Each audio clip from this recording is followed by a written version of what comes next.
नमस्कार, news India में आप सभी का स्वागत है। मैं आपके साथ दिव्या पांडे। बुलेटिन की शुरुआत करेंगे बड़ी खबर के साथ। यूपी बीजेपी अध्यक्ष से जुड़ी बड़ी खबर। पंकज चौधरी होंगे यूपी बीजेपी के नए अध्यक्ष। सिर्फ पंकज चौधरी ने ही किया है नामांकन। सीएम योगी और विनोद तावड़े रहे प्रस्तावक। आज होगा नाम का औपचारिक ऐलान। बता दें आपको, केंद्रीय वित्त राज्य मंत्री पंकज चौधरी यूपी बीजेपी के नए अध्यक्ष होंगे। शनिवार को उन्होंने लखनऊ में बीजेपी कार्यालय में नामांकन दाखिल किया है। साथ ही आपको बता दें, चौधरी के अलावा किसी और ने नामांकन ही नहीं किया। ऐसे में पीएम मोदी अमित शाह के करीबी चौधरी का निर्विरोध अध्यक्ष चुना जाना है। तो आपको बता दें, जहां पंकज चौधरी यूपी के नए प्रदेश अध्यक्ष होंगे, को बताएं ऐसे में यूपी बीजेपी अध्यक्ष से जुड़ी बड़ी और अहम जानकारी दे रहे हैं आपको। जहां पंकज चौधरी यूपी बीजेपी के नए अध्यक्ष होंगे। कल उन्होंने नामांकन किया है। आपको बता दें, सिर्फ पंकज चौधरी ने ही इस पद के लिए नामांकन किया है। तो बता दें आपको, जहां आज औपचारिक रूप से ऐलान भी हो जाएगा और ऐलान कर दिया जाएगा। साथ ही कल सीएम योगी और विनोद तावड़े भी मौजूद थे जब उन्होंने नामांकन किया था। तो बताएं ऐसे में आज औपचारिक रूप से ऐलान हो जाएगा कि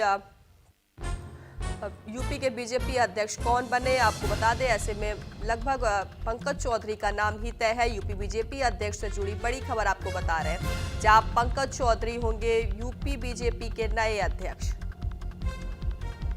सिर्फ पंकज चौधरी ने ही नामांकन किया है। आपको बता दें, कल नामांकन प्रक्रिया कल हुई है। ऐसे में सिर्फ पंकज चौधरी ने ही नामांकन किया है। ऐसे में सीएम योगी और विनोद तावड़े भी रहे मौजूद, उस दौरान मौजूद थे, प्रस्तावक थे। तो वही आपको बता दें, कल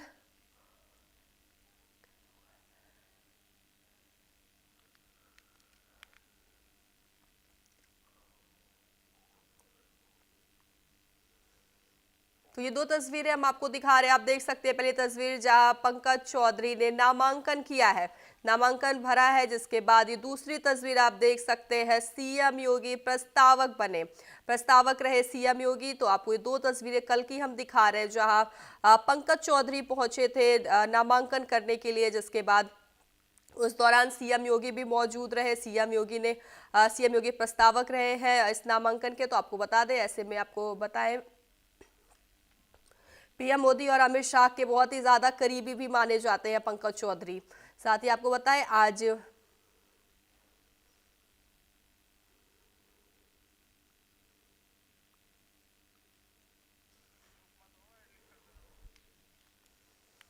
तो बीजेपी के बता दें, नए यूपी के बीजेपी के नए प्रदेश अध्यक्ष आज पंकज चौधरी बनेंगे। आपको बता दें, जो आज चौधरी के अलावा किसी और ने नामांकन भी नहीं किया है, जिसके बाद आज औपचारिक रूप से ऐलान भी हो जाएगा।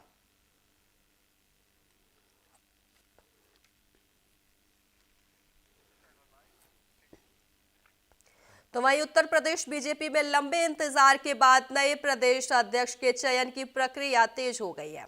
वर्तमान में भूपेंद्र सिंह चौधरी प्रदेश अध्यक्ष हैं, जिन्होंने अगस्त 2022 में पद संभाला था, लेकिन उनका कार्यकाल खत्म होने के बाद अब नई नियुक्ति की बारी है। बीजेपी ने चुनाव कार्यक्रम जारी कर दिया है। आज यानी कि को बता दें, जहां कल 13 दिसंबर को लखनऊ में पंकज चौधरी ने नामांकन किया और आज नए अध्यक्ष के नाम की औपचारिक घोषणा की जाएगी। ऐसे में केंद्रीय वित्त राज्य मंत्री और महाराजगंज सांसद पंकज चौधरी ओबीसी यानी कुर्मी समुदाय से आते हैं और पार्टी 2027 विधानसभा चुनाव को ध्यान में रखकर यह फैसला ले रही है। ऐसे में देखते हैं कि यूपी का नया बॉस आखिर कौन होगा। इसी आपको बता दें, आज नए अध्यक्ष का ऐलान हो जाएगा। कल नामांकन हुआ था, जिसके बाद आज नए अध्यक्ष का ऐलान कर दिया जाएगा।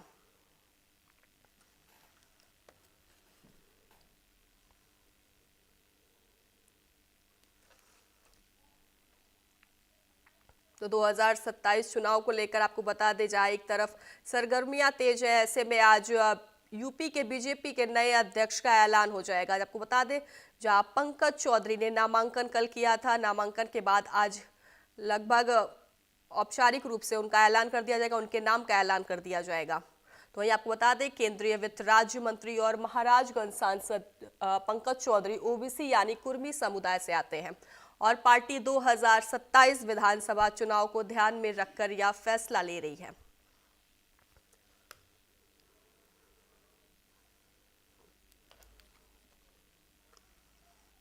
तो आपको बताया जहाँ यूपी का नया बॉस अब कौन होगा, इसी पर आज हम चर्चा करेंगे।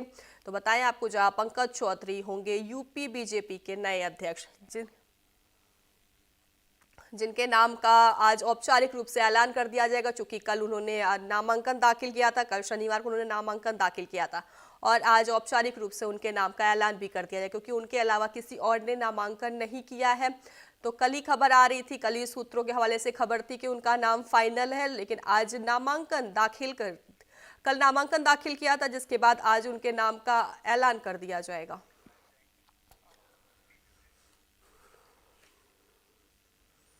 तो इस मुद्दे पर चर्चा करने के लिए हमारे साथ हमारे दो गेस्ट जुड़ गए हैं।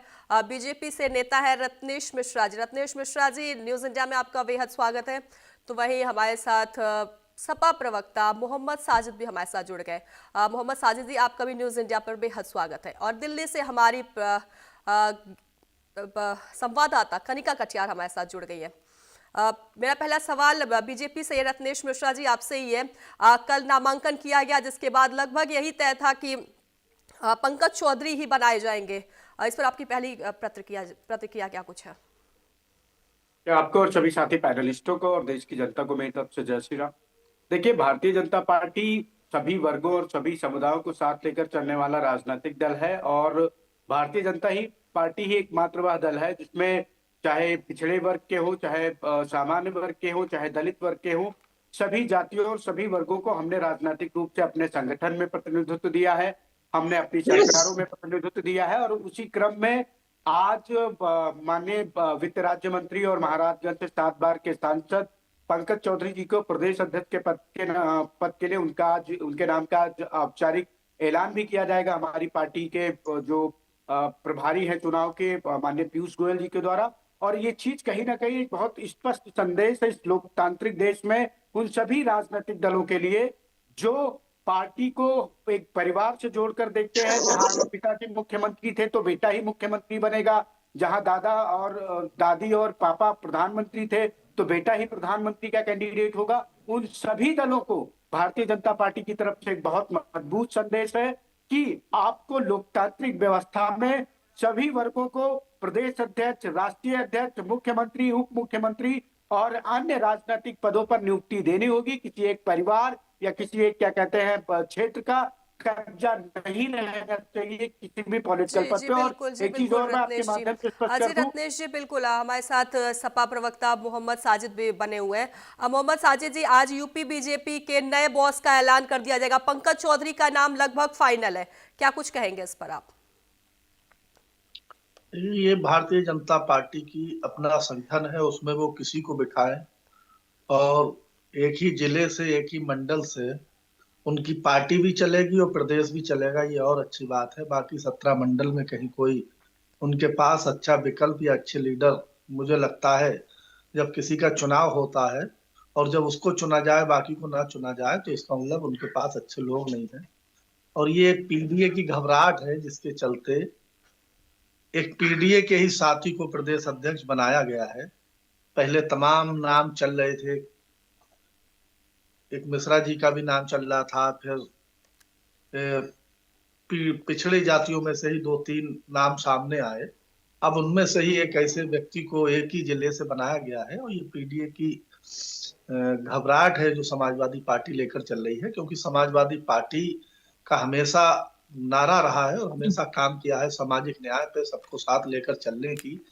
और ये वही जिला है जहां एक जो है वो मंत्री है प्रदेश में और उनके बेटे सांसद है और दूसरे बेटे विधायक हैं। जो परिवारवाद भी गोरखपुर से शुरू होता है, जो गठबंधन दल का प्रत्याशी है, जो गठबंधन में उनके शामिल है और मिनिस्टर भी है। और परिवारवाद तो आप देख ही सकते हैं कि कैसे रक्षा मंत्री जी के एक बेटे जो है वो विधायक हैं और दूसरे राजनीति में है। कल उन्होंने उसको लेके प्रेस भी की जब प्रदेश अध्यक्ष जी की घोषणा हुई।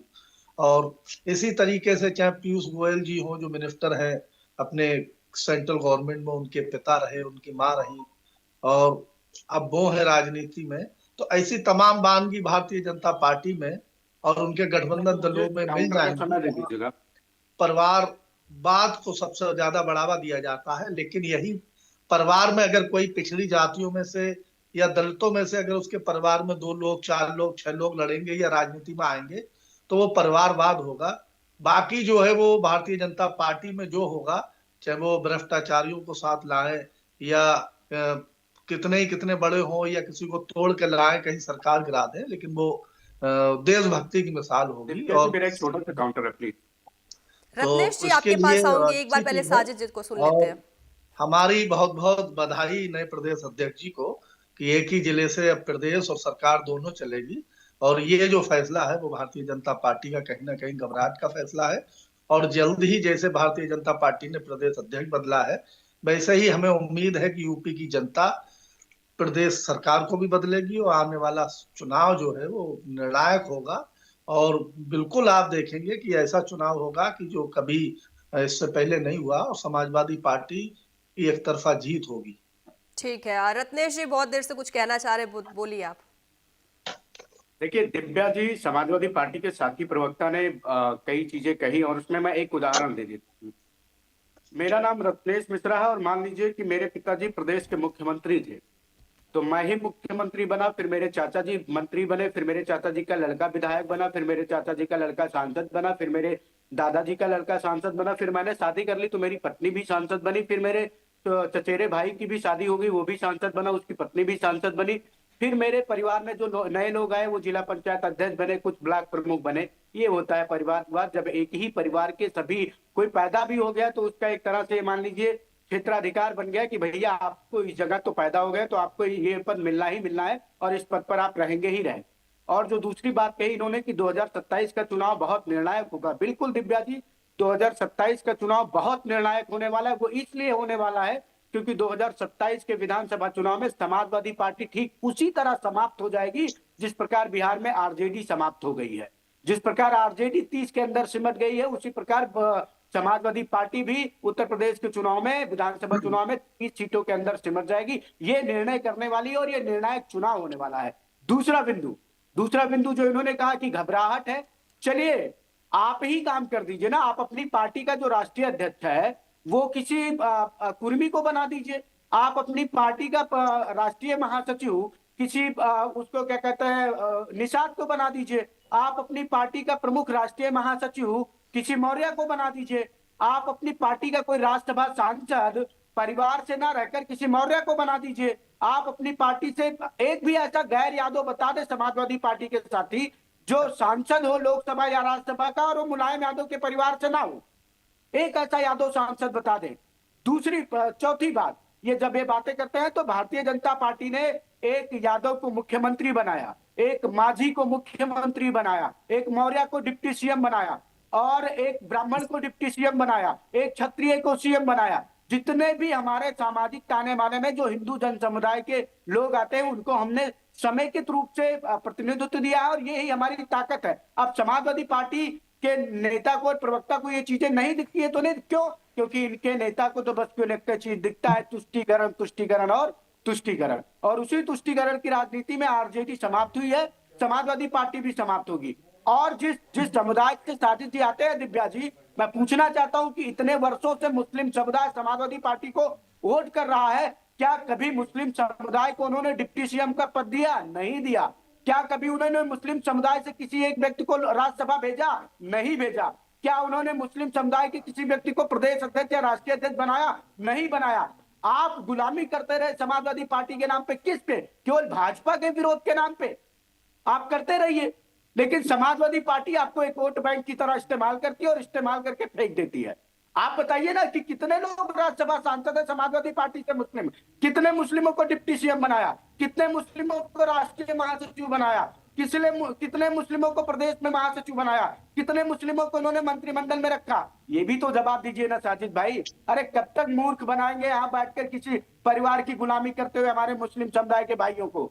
हमारा मुस्लिम समुदाय का भाई पढ़ लिख गया, वो समझ गया है कि अखिलेश यादव की चकारी करने वाले लोगों के उसमें नहीं आना है अब उसको। अब माइनॉरिटी वोट बैंक भी भारतीय जनता पार्टी में विश्वास करता है और माननीय मुख्यमंत्री और माननीय प्रधानमंत्री जी के नेतृत्व में भारतीय जनता पार्टी को वोट करता है। आपके समुदाय के लोग ही समाजवादी पार्टी के साथ नहीं है। और अगर ऐसा नहीं लगता है ना तो आरजेडी की वो सीटें निकाल कर देख लीजिएगा जहां पर यादव 15%, मुस्लिम 12% थे और एनडीए का प्रत्याशी जीत के आया है। केवल टीवी और टीवी डिबेट वाली राजनीति मत करिए, थोड़ा ग्राउंड पे उतरिए, थोड़ा सा रिसर्च करिए, पता चल जाएगा कि जनता किसके साथ है। साजिद जी, आपने सुन लिया, रत्नेश जी ने पूरी मूल मंत्र बता दी बीजेपी के जीत की। आपके पास आऊंगी, लेकिन उससे पहले हमारी संवाददाता भी हमारे साथ, हमारी सहयोगी कनिका भी बनी हुई है। कनिका, लखनऊ में किस तरीके से तैयारी चल रही है, क्योंकि आज औपचारिक रूप से ऐलान हो जाएगा, क्या कुछ है आपके पास जानकारी?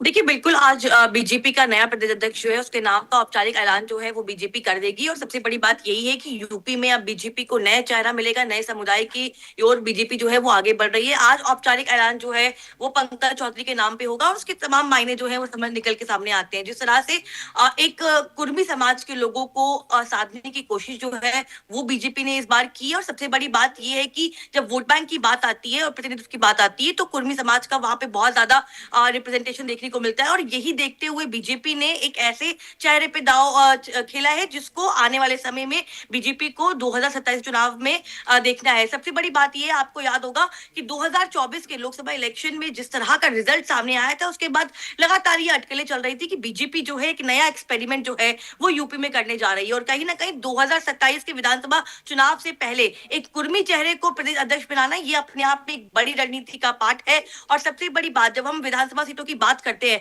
तो करीबन 40 से 50 सीटें ऐसी हैं जहां पे कहीं ना कहीं कुर्मी डोमिनेटिंग सीटें हैं। उन तमाम सीटों को, उन तमाम इलाकों की सीटों को साधने के लिए भी इस तरह की एक रणनीति को सामने जो है वो रखा गया है। और सबसे बड़ी बात कि पंकज चौधरी के नाम पे जो है कल उन्होंने नामांकन किया, उसके बाद किसी का नामांकन सामने नहीं आया। आज वो जो है उनके नाम का ऐलान जो है वो बीजेपी की ओर से कर दिया जाएगा।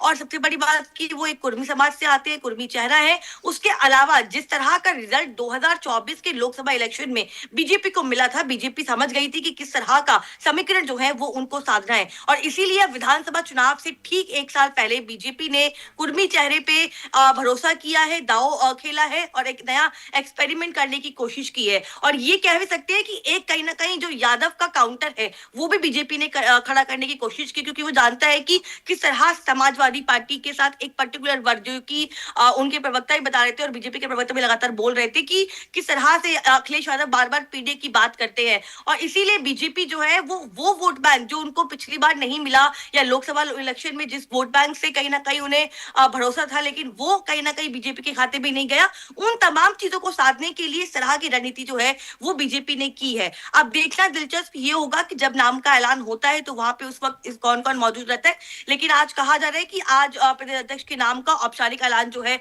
वो कर दिया जाएगा। और सबसे बड़ी बात ये होगी कि किस तरह का जो ये एक्सपेरिमेंट बीजेपी ने किया है, एक नए चेहरे को कुर्मी समाज के चेहरे को लाकर प्रदेश अध्यक्ष बनाया है, इसके क्या मायने निकल के आएंगे, क्या जो सोच समझ के रणनीति के तहत प्रदेश अध्यक्ष का चयन किया गया है वो एक्सपेरिमेंट काम आएगा, ये तमाम चीजें जो है आने वाले समय में देखने वाली बात होंगी। लेकिन जाहिर सी बात है कि 2027 के विधानसभा चुनाव को देखते हुए बीजेपी ने अपने नए प्रदेश अध्यक्ष का चयन किया है। और देखना दिलचस्प होगा कि किस तरह का समीकरण जो है वो अब उत्तर प्रदेश में देखने को मिलता है बीजेपी के लिए। ठीक है कनिका, खैर विस्तार से जानकारी देने के लिए आपका धन्यवाद। साजिद जी, आप हमारी सहयोगी को भी सुन रहे थे और रत्नेश मिश्रा जी को भी आपने थोड़ी देर पहले सुना था, आप क्या कुछ कहेंगे उस पर? देखिए, सबसे पहले तो मैं ये बता देना चाहता हूं अपने साथी को कि डिप्टी सीएम का पद जो है वो कोई संवैधानिक पद नहीं है, ना ये संविधान में है। ठीक जो कह रहे थे कि साहब किसको जो है डिप्टी सीएम बनाया सपा ने, ये शुरुआत भाजपा ने की है और रेवड़ी की तरह बांट दिए गए हैं। ये संविधान में कोई पद नहीं, केवल चीफ मिनिस्टर होता है, फिर कैबिनेट मिनिस्टर होते हैं, उन्हीं में जिसके पास जो है वो ज्यादा मंत्रालय और प्रमुख होते हैं उसे जिम्मेदार माना जाता है कि ये जो है वो भरोसेमंद है, मजबूत है और ये जो है वो नुमाइंदगी करते हैं। डिप्टी सीएम नहीं होता। दूसरी बात, उन्होंने कहा किसको क्या पद दिया, कितना महत्वपूर्ण पद है नेता प्रतिपक्ष का। कैबिनेट विपक्ष में जो है वो कैबिनेट का दर्जा होता है और वो किसी परिवार में या किसी खास के पास नहीं है। वो हमारे जो नेता प्रतिपक्ष हैं वो पांडे जी हैं। आप तो पंडितों को पीडीए में मानते ही नहीं है, आप तो पंडितों को पीडीए में मानते ही नहीं है भाई। माता प्रसाद पांडे खड़े हैं ना, दलित जब आपसे पूछा गया तो बताइए मैं पीडीए का पार्ट हूँ कि नहीं साजिद भाई? मेरा एक छोटा सा सवाल है, मैं पीडीए का हिस्सा हूँ कि नहीं? अभी मैं आपके जो सवाल थे उस पर जवाब दे रहा हूँ, तो जो है वो मेरा एक छोटा सा सवाल है। अरे भाई, एक नागरिक के तौर पर छोटा सा सवाल है, मैं पीडीए का हिस्सा हूँ या नहीं? मैंने अभी थोड़ी देर पहले बताया कि समाजवादी पार्टी सामाजिक न्याय की बात करती है, और जो गरीब पिछड़े हैं, चाहे वो किसी भी समाज से हो, और अगर पीडीए के हिस्सा नहीं होते तो पांडे जी नेता प्रतिपक्ष कैसे होते? नेता प्रतिपक्ष उनको बनाया गया है। और समाजवादी पार्टी मतलब ना और कोई बात कर रहे, मतलब आपको यादव की राजनीति करनी है, कुर्मी की राजनीति करनी है, मौर्य की राजनीति करनी है, उसके बाद तो निषाद मैडम की राजनीति करनी है, प्रीति जी, आपको खान इनको और ही बुलवा पठान की लीजिए राजनीति फिर। करनी है। लेकिन जब नेता ये प्रतिपक्ष ये का पद देना ये होगा जब मैं तो बोलना आप शुरू तो तब आप भी ये फिर बोलेंगे पांडे और जी पर वैसे दाव भी बोलेंगे, लगाएंगे। तो मतलब आ जाएंगे तो उसी मनुवाद पर, हमारा फिर जिस बोलने का मनुवाद का डिबेट में विरोध कोई करते फायदा हैं नहीं ना, उसी एक मनुवाद पे बोलने आ से जाएंगे हम क्या आप। करेंगे? मजे की बात समझिए साजिद भाई, आप एक्सपोज हो गए ना। आपने प्रीति ना जी, तो उनको ही यादव को बुलवा बनाया, लीजिए। ना तो आपने कुर्मी एक्सपोज को कौन हो बनाया, गया ना ये आपने तो इसरे जनता को को बनाया, ना मालूम है। आपने निषाद को बनाया, और ना आपने राजभर को बनाया। जब नेता प्रतिपक्ष का पद देना हुआ तो आपने पंडित जी को पकड़ा दिया। अब बताइए, पंडित जी का विरोध भी करना और पंडित जी को आपको नेता प्रतिपक्ष भी बनाना, ये कैसे चलेगा भाई? ये तो बड़ा मतलब हॉचपॉच वाली स्थिति है ना। जब वो आपकी यादव बारी वोटर आए कहाँ मिश्रा गया, जी तब वो बोलिएगा। कुर्मी वोटर कहाँ गया, वो मौर्य वोटर कहाँ गया, जो बेचारा जिसको आप पीडीए कहते हैं, पिछड़ा। मैं मानता हूँ माता सबसे प्रसाद ज्यादा मौर्य सांसद बने हैं, सबसे प्रसाद ज्यादा पांडे टिप्पणी जी, से। माता प्रसाद और आप पांडे जो जी बात कर ना रहे तो थे किसी पिछड़े और हैं, ना जाति तो को, दलित है, ना तो अल्पसंख्यक है। श्री रामजीलाल आपके सुमन जी को आपके राज्यसभा भेजा पीडीए गया की है। परिभाषा आप अगर मैं पता नहीं है जानता हूं, कहाँ, जहां तक मुझे वहां पता जो है, बहुत सब पिछड़ा यूनिवर्सिटी दलित से और ज्ञान आता है अल्पसंख्यक और उसको माता बोल प्रसाद देते हैं। पांडे जी तीनों गई है। माता प्रसाद पांडे जी तो ना तो अल्पसंख्यक है, ना पिछड़े हैं, ना दलित हैं। अब अगर उन्हें धर्म परिवर्तन करके वो अल्पसंख्यक हो गए, उसकी गारंटी मैं नहीं लेता। मैं वो ना तो मुझे उस बारे में कुछ पता है, लेकिन वो इन तीनों की कैटेगरी में नहीं आते। मतलब आपको राजनीति पीडीए की करनी है, लेकिन पद सारे आपको सवर्णों को देने हैं। गजब की आप, राजनीति है। ऐसी अरे राजनीति तो जब भैया आपकी आप ही को बारी आए मुबारक तब हो। बोलिएगा ना, फिर ऐसे दिक्कत होती है। आपकी जब बारी आए तब आप बोलिएगा, दूसरे के बोलने पे क्यों बोल रहे हैं? जब आप बोले तो रत्नेश जी कोई और दिक्कत। मोहम्मद साजिद, आपको रोकना चाहूंगी। अब बीजेपी कार्यालय के बाहर पोस्टर भी लग गया है, पंकज चौधरी जी का नाम अब तो बिल्कुल ही फाइनल हो गया, पोस्टर भी तैयार हो गया, पोस्टर लग भी गया है। तो आपको हम ये तस्वीरें दिखा रहे हैं, आपको पोस्टर दिखा रहे हैं, जहां आप देख सकते हैं कि लाइव तस्वीर है ये, लाइव सीधे लखनऊ से हम आपको ये लाइव तस्वीर दिखा रहे हैं। आप देख सकते हैं जहां पोस्टर लग गए हैं। थोड़ी ही देर में ऐलान भी कर दिया जाएगा, एक तरीके से आप मान सकते हैं ऐलान कर भी दिया गया है।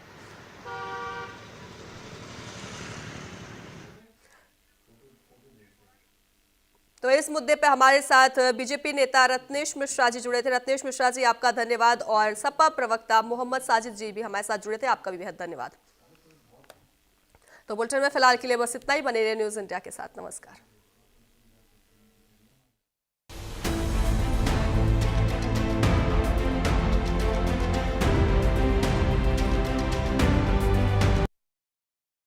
मेहनत और